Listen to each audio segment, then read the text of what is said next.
So Patrick Mahomes did practice on Wednesday. The attention has been on him after his high ankle sprain that he sustained against the Jaguars in that divisional win Saturday last weekend. He was a full participant.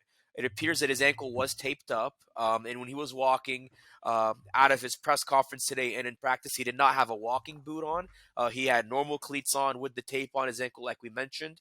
So either he is just in a lot of pain and he still has the adrenaline running through his body, or maybe it might not be as severe as we think it is. But again, he practiced on Wednesday, which is a big sign for the Chiefs and a bigger sign for the Bengals. Bengals head coach Zach Taylor didn't really put too much emphasis on watching tape of Mahomes practice today, instead focusing more on the injury report, which that's kind of how it's been all year for the Bengals, is looking at the injury report at the end of the week and making game time assessments on that.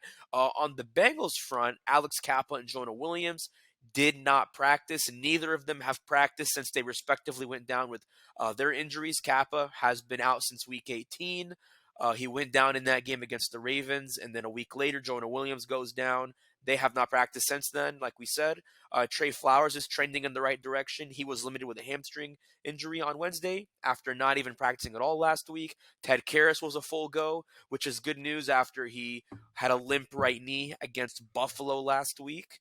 And Sam Hubbard and DJ Reader each getting a little bit of veterans rest. Hubbard practiced but was limited. Reader completely rested. They got a little veterans rest, I would say, especially with Hubbard. They want to make sure he's healthy after he missed a couple games with his own ankle injury at the end of the year. So you want to have him ready because that's going to be a big thing to have against Patrick Mahomes, which we'll talk more about tomorrow. But to talk about Joe Burrow today, Andrew, I mean, simply put, the Chiefs have come so close, but not close enough, because they have not completely found a way to stop Joe Burrow. And it's not to say Joe Burrow is the only reason that Patrick Mahomes is 3-0, or I'm sorry, that he's 0-3 against Burrow. But I mean, just look at the numbers Burrow's put up against the Chiefs. He's thrown 8 touchdowns, just 1 interception, which was called in the AFC Championship game. And if you go back and watch it, it really wasn't an interception. It was a tiptoed pick from Algerius Sneed.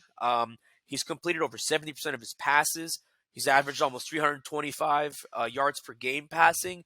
Pretty good numbers. And if you look beyond the stat sheet, it's been pretty telling that he's just gotten better and better no matter what defensive coordinator Steve Spagnuolo's thrown at him.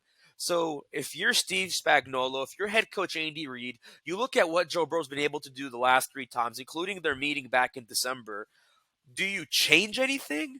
If so, what do you change? Or is it maybe just bad luck that the Chiefs had on offense where they just couldn't match what Burrow had? I mean, how do you kind of weigh just, those matchups with and against Burrow? Yeah, I mean, if I were Spagnola right now, I'd be trying to figure out ways to drum up pressure against Burrow. You got to hope that that offensive line doesn't hold. They had a great game against Buffalo. Nobody's taking anything away from them.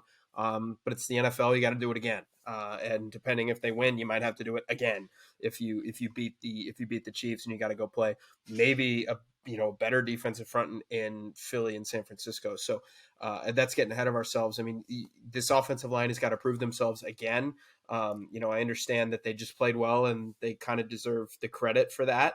They deserve a lot of the credit for the way the run game played, but it's, they've got to do it again. And if I'm Steve Spagnuolo, I'm trying to press that luck. I'm trying to see what you can do to get after Burrow, because when Burrow doesn't have time, if you're able to get there with 4, you're dropping 7 guys into coverage. I mean, that was kind of the book on Brady for so long, was that if you get home with 4, you can really disrupt some things.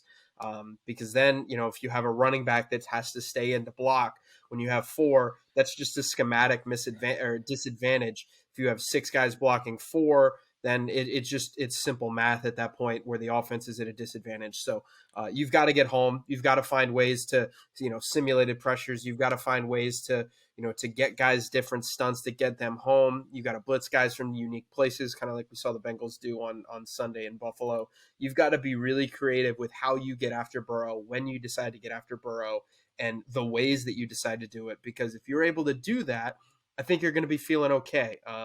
It's going to be kind of funny that we're going to be talking like this. I'm going to sound like a broken record all week, but both quarterbacks, you've got to get after them. I know it's very simple.